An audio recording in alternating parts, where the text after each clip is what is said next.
aqui é a descrição do curso. Vocês observem aí. O nosso curso aqui, as nossas aulas, nossas 5 aulas, elas vão servir para expor princípios fundamentais de interpretação das Escrituras. Nós temos que lembrar que hermenêutica não é uma matéria, não é uma ciência que se aplica só às Escrituras. Hermenêutica você usa desde que você aprendeu a ler a primeira palavra lá no pré-primário ou no primário. Hermenêutica é uma ciência, em certo sentido, embutida em nós. Nós nascemos e nós crescemos com um mecanismo hermenêutico embutido em nós. Quando você leu a primeira palavra que a professorinha lá da escola ensinou para você, naquele exato momento você realizou o seu primeiro exercício de hermenêutica. Você juntou G-A, você até falou as palavras, você até falou as letras. G-A, G. Você viu T-O, to, gato. Quando você leu gato, você parou e disse, gato. Veio um bichinho. A imagem mental de um animalzinho veio na sua cabeça. Na hora que você falou gato, você fez hermenêutica. O que você fez? Você atribuiu a sinais gráficos um significado. Gato. Quem falou que G-A-T-O é um bichinho? Ninguém te ensinou a fazer hermenêutica. Você já veio com mecanismos dentro de você, né, que o capacitaram a atribuir sentido àqueles rabisquinhos que você fez lá, o que a professora fez na lousa. Então, hermenêutica você usa o tempo todo, sempre que você está diante de um sinal gráfico, quando você atribui significado àquilo. Né? Lendo jornal, você faz hermenêutica. Lendo placas de trânsito, você faz hermenêutica, graças a Deus, alguns não fazem, mas a maioria tem feito. Né? Quando você lê uma revista, você faz hermenêutica. Você lê um outdoor, você faz hermenêutica. O tempo todo você faz hermenêutica. Então esses princípios aqui são princípios fundamentais que se aplicam a qualquer coisa, mas alguns deles têm uma relação mais intensa com as Escrituras. Há coisas, há elementos, regras, normas de interpretação que no trato com a Bíblia adquirem um contorno mais forte, um contorno mais nítido, que são mais necessários no caso da interpretação bíblica. Eles se revestem de uma importância crucial para a compreensão do texto. Outros não. Outros são princípios que você vai aplicar em qualquer coisa que você lê. Okay? Então, esses princípios fundamentais de interpretação das Escrituras, e o que é muito importante aqui, porque isso faz toda a diferença quando você está lendo certo tipo de literatura. Né? O modo como esses princípios se aplicam aos diferentes modelos literários. Porque aquilo que o estilo literário que um escritor se propõe a produzir vai refletir no modo como ele deve ser lido. Eu não posso ler poesia do jeito que eu leio uma petição jurídica.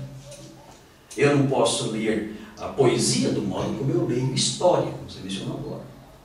Então eu tenho que compreender essas diferenças. O que é isso aqui? Não, isso aqui é uma poesia. Eu não posso olhar para isso da mesma forma como eu olho para uma história.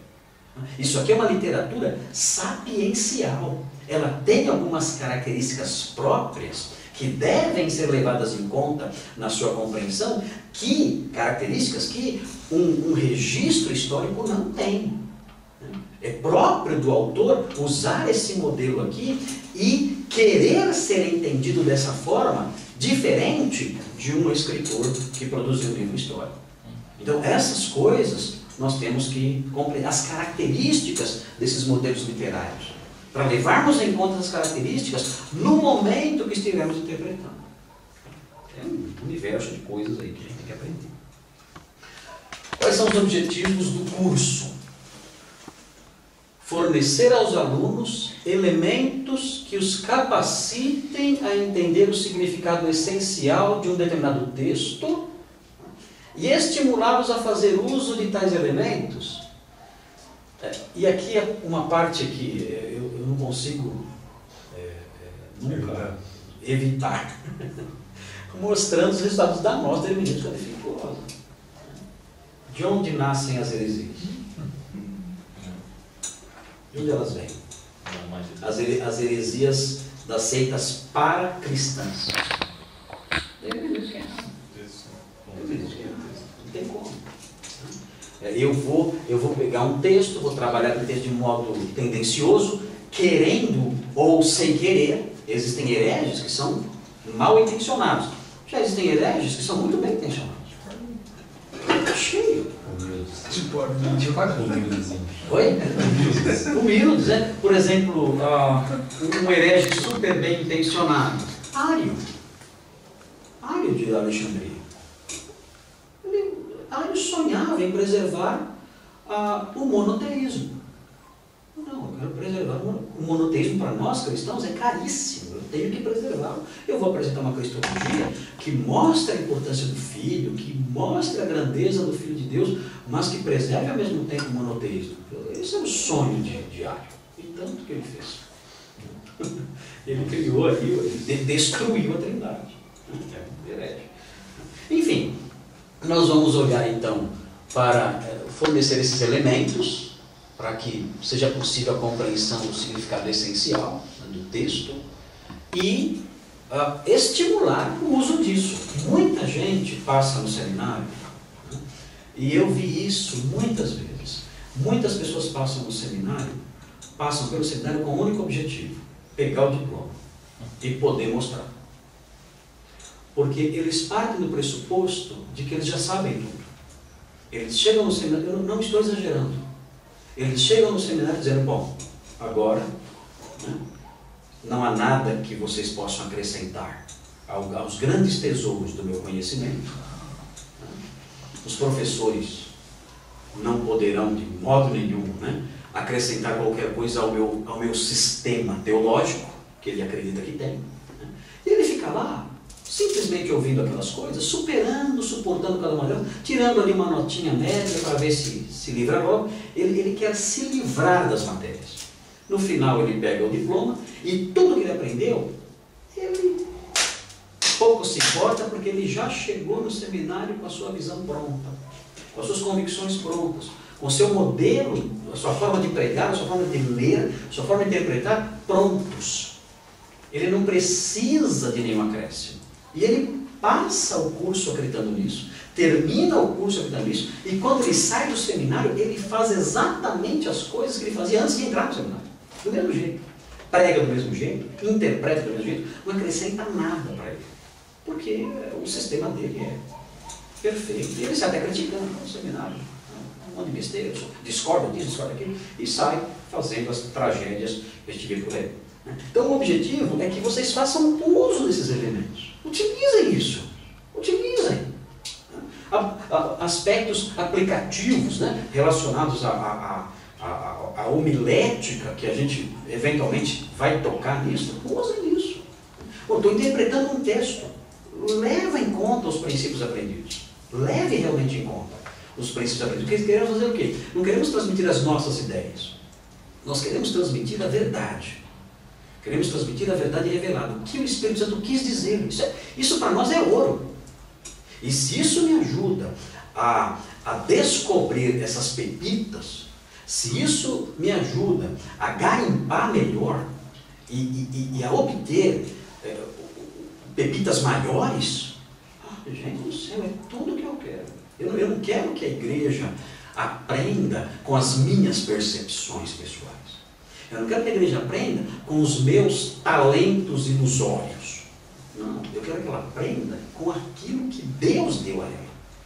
E se eu tenho ferramentas para expor isso que Deus deu a ela para ela, eu vou usar isso com toda alegria, felicidade, com todo afinco, com todo empenho. É isso que é importante. Temos que ter humildade. Nós temos muito que aprender. E temos que aprender e usar, porque a hermenêutica defeituosa traz resultados destruidores. E aqui estamos falando de resultados danosos. Quando eu falo de resultados danosos, não são só conceitos escritos em livros. Esse é um resultado ruim. Conceitos errados escritos em livros. Mas o problema maior é quando esses resultados errados estão escritos em vidas. Acabando com o futuro de jovens, acabando com casamentos, acabando com a conduta das pessoas, acabando com a verdade dentro da igreja e o comportamento dentro da igreja. Tudo resultado de hermenêutica mal feita. Igrejas destruídas, lares destruídos, vidas destruídas. Esses resultados danosos não são só acadêmicos, infelizmente. Pelo contrário. Muito além de resultados danosos acadêmicos, existem resultados danosos vivenciais, que acabam com a vida das pessoas. Olha, gente, nós temos, acredito no que eu vou dizer para vocês, nós temos o potencial de acabar com vidas em meia hora. Nós podemos, sim, em meia hora de conversa, as pessoas vão olhar para nós, pastor, é o nosso líder espiritual, o pastor falou, poxa, foi um conhecedor da palavra, é um homem versado na palavra de Deus, ele falou isso, eu vou fazer. E você, por dizer algo que você achou, por não entender o texto bíblico ou atribuir ao texto que você acha que é certo, por ser desmazelado nessa questão, você destrói uma vida para sempre, de forma, muitas vezes, eu já vi. Eu estou com um caso aqui na minha cabeça falando isso para vocês. Eu estou com um caso real aqui na minha cabeça falando isso para vocês. Eu já vi. Vidas são destruídas de forma irremediável. Não tem mais jeito. Não tem. Eu tenho que dizer para a pessoa, olha, desculpe, mas o que você fez sob essa orientação não tem mais solução, não tem mais jeito, não tem. Esse passo que você deu, por causa dessa orientação errada, esse passo não tem retorno. Não tem como desfazer isso. Lamento muito. Nós temos esse potencial. Então, hermenêutica para nós é uma ferramenta até de proteção para os outros. Eu vou dizer com segurança, com certeza tranquilo, não, eu sei o que significa isso aqui. Faça isso, porque é exatamente isso que essa Sagrada Escritura diz. É isso aqui. Eu estou tranquilo, eu estou protegido, sabendo que o que eu estou fazendo, eu estou dizendo é verdadeiro, e a pessoa que está sob o meu cuidado está sendo protegida também. Algumas vezes eu disse para os meus alunos, quando eu via eles desmazelados lá no seminário, eu dizia assim para eles, olha, eu tenho 3 filhas. Eu dizia para eles, disse isso umas 2 vezes, meus alunos. Tenho 3 filhas. Eu quero que Deus tenha misericórdia delas e livre essas minhas 3 filhas de um dia terem um de vocês como pastor. Quero que Deus tenha misericórdia delas. Porque elas confiarem a orientação da área mais importante da vida a vocês, eu tremo só de pensar. Fico imaginando elas sendo orientadas por pessoas tão relaxadas, tão desmazeladas, tão desinteressadas como vocês. Eu tremo, Senhor, tem misericórdia, não permita que as minhas filhas tenham esses homens como pastores um dia.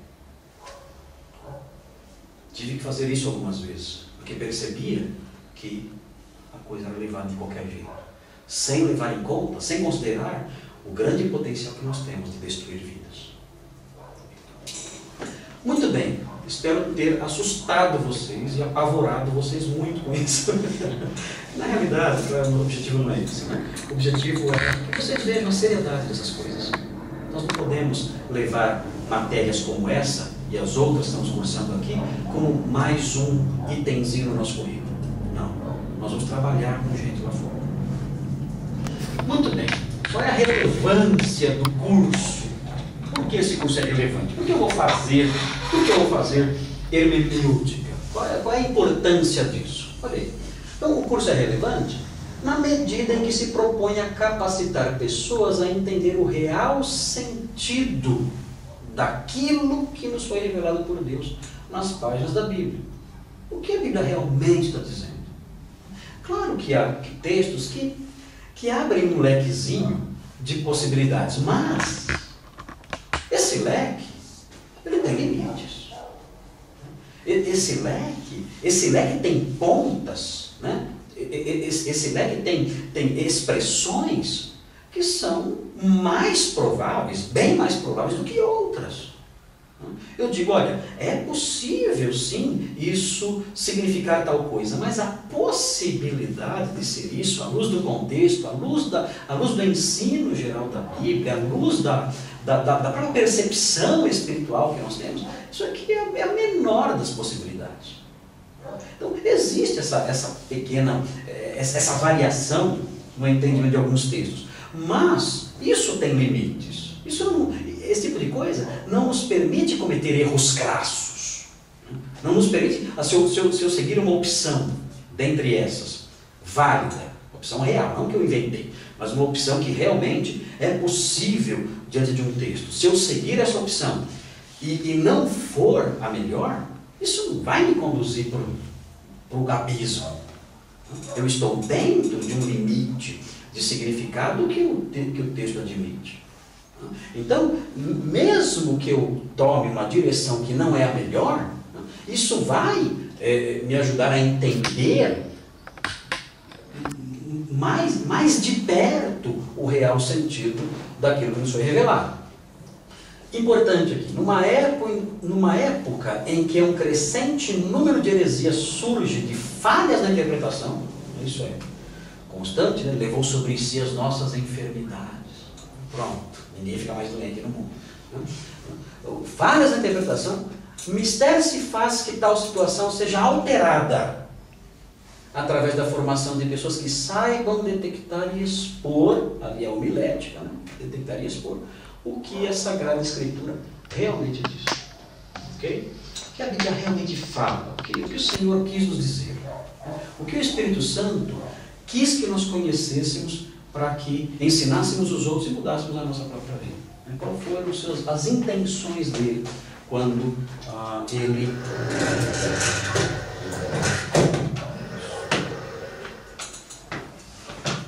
ele moveu aqueles homens? Vamos abrir um pouquinho a porta? Posso abrir um pouquinho a porta?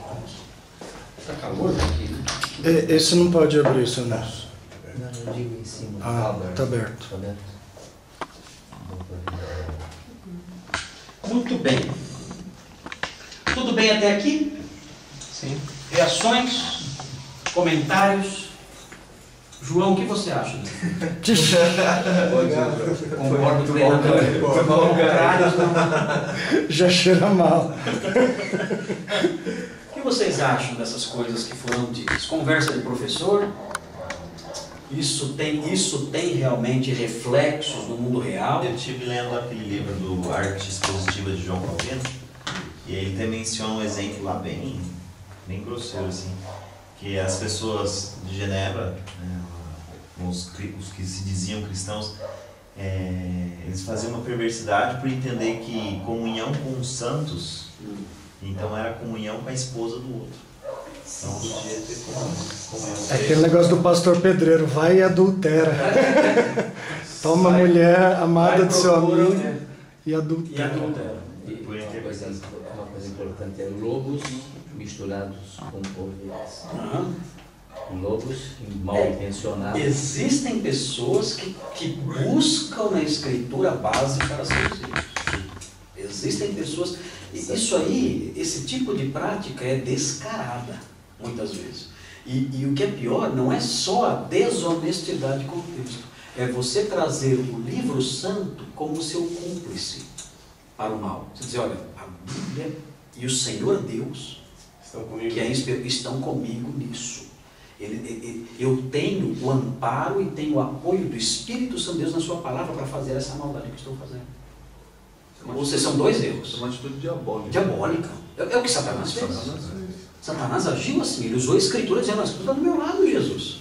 Jesus, a Escritura me apoia. Então, notem que isso tem acontecido. Pessoas que falam isso. Não, mas ó, a Bíblia fala aqui, cara. A Bíblia fala aqui. Eu soube de um caso que eu não acreditei. A pessoa alugou uma casa, não pagou aluguel, não tinha contrato, era irmão na fé. Ele não pagou. Quando foi cobrar, quando foi ser cobrado, ele falou assim, olha, mas por que você confiou em mim? Por que você confiou em mim? A Bíblia diz, maldito o homem confia no homem. Sabe? Maldito o homem confia no homem. Você pecou. Aí o maldito é o cara que foi bom com ele, não ele, maldito. Exatamente. Você pecou. E ele foi exortado pelo caloteiro. O caloteiro exortou e tal, poderosamente. Com a Bíblia em punho, exortou o irmão. Ela falou, não lhe devo nada a não ser um amor. Tá vendo? Consulte um advogado. Aí o que acontece? Hoje o cara deve tudo menos o amor. E quando a Bíblia não dá apoio, fala assim, Deus me falou. Sim, Deus me falou. Se não tem apoio bíblico, inventa um versículo, vem lá. É que esses aí são casos mais expostos, né? Mais extremos. São bem extremos. O problema é a gente conseguir pegar isso aí e contextualizar no nosso ambiente mesmo. De pequenas falhas, às vezes, de vírgulas mal colocadas, que a gente coloca na hora que a gente vai expor a Bíblia. Isso me preocupa mais. Assim. Sim, quando vai pregar. Sim. Quando vai pregar, dizer coisas que o texto não está dizendo. Exato. Para isso é necessária hermenêutica, para isso é necessário debruçar-se sobre comentários bíblicos. Nós, essa geração aqui, que está aqui na sala, né, a minha teve algumas desculpinhas no começo, agora não tem mais. Né? A minha teve algumas desculpinhas no começo, agora não. No começo, quando eu comecei meu curso de teologia, foi em 83, nós não tínhamos nada, tínhamos muito pouco. Né? O meu avô, coitado, ele estudava, ele tinha a Bíblia, e ele tinha uma revistinha chamada Pontos Salientes. E ele lia todo dia os comentáriozinhos da revistinha. Mas a própria pessoa que escrevia a revistinha não era nenhum PhD, não era nenhum homem grande conhecedor, era um pastor que também tinha feito o seu curso dentro de certas limitações, porque não tinha material nenhum na época, a gente sabe disso. A gente ia na casa de um pastor comum, a gente via lá, o que ele tinha? Ele tinha uma Bíblia, ele tinha alguns comentáriozinhos ali, se ele conseguia mexer no inglês, ele tinha alguns dicionários ali, antigos, né, e tal, de inglês ali e tal, pouquinha coisa, era aquilo, não tinha muita coisa. Quando entrei no seminário, não existia nem computador, não existia computador. Era tudo, não existia internet quando entrei no seminário, não existia isso aí. Então, o nosso acesso era a comentários bíblicos que a Vida Nova estava lançando, que era aquela série Cultura Bíblica, né? Começou a lançar aquilo ali. Então a Vida Nova deu uma alavancada muito boa no campo de literatura no Brasil. Na época, a Vida Nova despontou, porque ela era uma fonte fantástica de livros novos que estavam chegando. Né? Então eu peguei esse comecinho da Vida Nova, aí os comentários, comprei os comentários todos, vermelhinhos, azuisinhos, tudo, e aquilo lá era ouro, porque não tinha outra coisa. Hoje é ilimitado. Hoje não realizam trabalho hermenêutico sério quem não quer. Eu estimularia sempre os alunos a desenvolverem uma leitura, pelo menos em inglês. A leitura em inglês, isso faz muita diferença hoje em dia, porque você tem material na internet, mas tem muito material que é em inglês. E é muita coisa preciosa. Então é importante, nem que seja fazer um curso de inglês para pelo menos poder ler um texto. Talvez, eu nunca vou falar inglês fluente, eu nunca vou conseguir assistir um filme sem legenda. Tá, ok, tudo bem. Mas pelo menos pegar um texto e ler, talvez com um dicionário ali do lado e tal, isso aí você tem que ser capaz de fazer. Tem que dar um jeito. Paga aí um cursinho aí e tal, desenvolve alguma coisa e tal, mas como são jovens, é possível perfeitamente aprender e fazer essas leituras. Então hoje tem condições de evitar esse problema que o João falou, de você ensinar algo que não está lá, porque você tem um universo de materiais que pode te proteger acerca disso. Ok? Acerca da relevância, eu sempre tive problema. Esse curso vem muito para falar para mim, talvez para os meus colegas aqui, mas eu sempre tive muito um receio, uma impressão de bem lá atrás, né? Pelo que o senhor falou, o acesso às informações é vasto, então você acaba conhecendo de várias fontes. Mas lá, quando a gente ouvia só o pastor falando, quando a gente pegava a Bíblia, ouvia os irmãos, os líderes espirituais, os professores, de onde é que eles tiram isso? Tá, claro, o Espírito Santo nos ilumina a entender as Escrituras, mas a percepção de cada um, você traz cultura, você traz experiência quando você faz a hermenêutica. Então, de onde é que tira tudo isso? Por isso que, para mim, especialmente, o curso é muito relevante para poder tirar esses monstros da minha cabeça de criança, que eu cresci assim. E, não, o texto tem essa interpretação, essa e aqui. Existe um sentido exatamente objetivo. Claro que é simplesmente impossível você arrancar de você mesmo os óculos culturais. Não tem jeito. Outra coisa que você não consegue arrancar de jeito nenhum é a sua origem denominacional, a sua tradição cristã. Nós não somos pentecostais. Nós somos tradicionais. Nós temos uma tradição cristã embutida em nós desde pequenos, todos nós aqui, desde pequenos. Essa tradição, ela vai influenciar a nossa leitura. O pentecostal, sempre que ele vê a palavra fogo, não é isso? Ele vê a palavra fogo na Bíblia, ele ateou fogo no templo. Pronto, fogo é Espírito Santo. Não tem jeito, né? Você falou a palavra fogo para o pentecostal, não. Fogo é o Espírito Santo. Olha, não é, aqui pegou fogo na floresta. Não, é o Espírito na floresta, não tem jeito, né? Fogo é Espírito Santo, não adianta, pode brigar quando você quiser, o contexto não interessa, é fogo, é isso. Até o lado de fogo, né? Tá vendo? Isso precisa falar também. É onipresente. Está purificando. Mas note, nós também temos as nossas resistências. Nós muitas vezes vemos algumas coisas e dizemos, não, isso aqui, nós encontramos aquele texto, por exemplo, quem perseverar até o fim será salvo. Não, isso aqui, nós temos a explicação pronta. Não, peraí, mas olha melhor, não.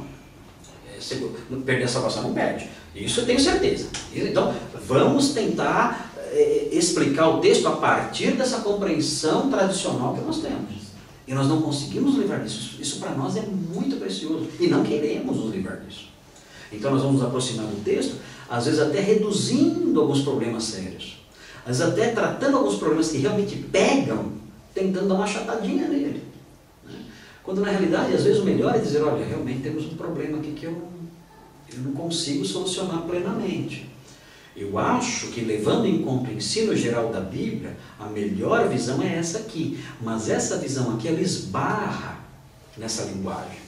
Ela esbarra no significado dessa palavra. Não é uma interpretação que se encaixa bonitinho, que nem as pecinhas do Lego lá. Né? Você tem, encaixou, que bonitinho. Não. Eu sinto que eu tive que dar uma lixadinha. Eu sinto que eu tive que dar uma desgastadinha aqui para encaixar no meu sistema. Então, nós não conseguimos nos livrar disso. Nós não conseguimos. A verdade é a seguinte, nós não temos como criar um sistema teológico a partir da hermenêutica totalmente livre. Não temos. E um sistema teológico totalmente perfeitinho, tudo funciona direitinho. Não. A gente sempre vai esbarrar em coisas que a gente vai dizer assim, olha, eu não sei. Isso aqui eu não sei como resolver isso aqui. Eu vou arriscar uma resposta que eu acho que é a melhor resposta. Mas eu mesmo não me sinto muito à vontade com ela, porque eu vejo que aqui nós estamos lidando com um texto que é obscuro. É obscuro, não consigo encaixá-lo no sistema geral. Isso é normal, gente.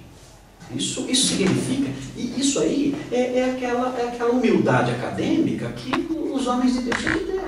Nós estamos lidando com textos escritos há 2000 anos por autores que já morreram. Seria legal se a gente pudesse conversar com eles. E aí, o que você quis dizer aqui? Eu quis dizer tal coisa. Pô, você quebrou minha denominação, cara. Não, mas era isso que eu quis dizer. Mas enfim, isso aí não é vergonha para ninguém. Isso não é vergonha para ninguém. Isso não significa ignorância. É o contrário do que Calvino chamava de adulta ignorância. É a ignorância de quem avaliou tudo e foi honesto. Você, olha, realmente isso aqui é um nó, isso aqui é um nó. Eu tenho nessa direção, mas continua sendo um nó, reconheço, não é fácil não, não é fácil não. Então, tem que haver essa honestidade, tem que haver essa humildade, mas isso, esse tipo de postura não vai me levar a heresias, me levar a desvios, a nada disso. Isso vai me levar simplesmente a uma postura honesta, de dizer, olha, eu acho que é isso, mas eu não tenho certeza porque realmente não há elementos que me façam ficar à vontade. E aliás, desconfie de quem tem certeza de tudo.